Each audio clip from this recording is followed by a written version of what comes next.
Ididi afia amankwata maklome mu ache mu akwaba biom enenso de oba Adom TV Badwam health tips so na wotwe mu nyina ye kasafa presbyopia ehu ni condition no bia doctor se wunyine ne de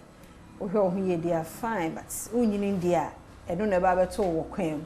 oni edi nkomo bebre ne ya bedru be bia ya drain tie bia Monday no wantie Tuesday Wednesday and Thursday tie ye be bone to fa no chna ye de awie fasidama endpoint homeopathic clinic 0244867068 Dr. Rachel Kusi Akosa yemwa kwaba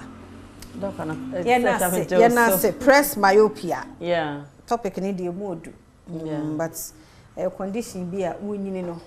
or say a way who pa. It's may have risk factors. So that's it. You can't presbyopia or mama shall say Monday, you can't say air conditioner. Tama unyi and na ho deny you must say last week, no, emre. And until dear first, now can try and get to our kind 17 years, 20 years near the kind. Umpany face, no, they kind air wooding. One risk factor of presbyopia make one someone of pay aging. Seriously, crying, unyi ankasa.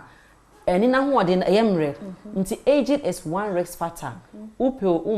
ubenyini timpen bebre no nyi no number one risk factor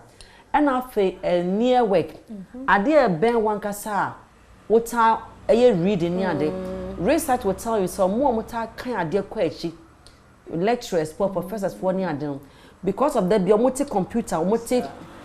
nyama ho mo reading tino omoti benya presbyopia no po entem kind of normal person so excessive near work eso eka ho obi also kopona nyese bi mpa ya adwuma bi na ode yo ode TikTok ho Instagram sa na mani nyina no 30 years go in ya don't tire sa na mani nyina wo twe sa condition presbyopia no ebia aben wontem and na face so bibi say diabetes wo bi so a eno to timi ma presbyopia no e ba ntem because eno mo no diabetes can ho hypertension so can ho the entiance no mo nankasa no affect vision and anytime bia there be ama vision e form no e trace our problem we e de ba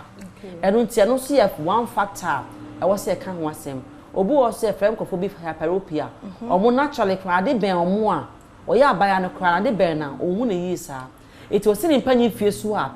presbyopia it me bantem eja normal person ne nyina so e wo ho and obi was so pe ade e kan no sumu pa obey phone anajo obeda bi obey tena phone hu e de ade agro ne ade o kan ade wo sumu nya bia sumpa kan ya no wo fom isafia obe koso aye sa na ma we nyina no ompani fie so no na wo de asema ma wo ho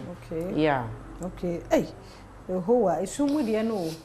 like o da na do asa o da so the bibi de da wo ho sa wo so dum light na ga ukura phone no enye wo ho isafia nye eno no wo di strain to ani no so na se bia one day bi mpo dia but e be your habit say yes because obe fa mu ada and anya afi na wada okodum light ntin mama nkita me funa me da ebu wo hwa ade 2 hours na wonya na se wo strain ani no emwa oh me number no not na yakopon ya Adom ayemie let us say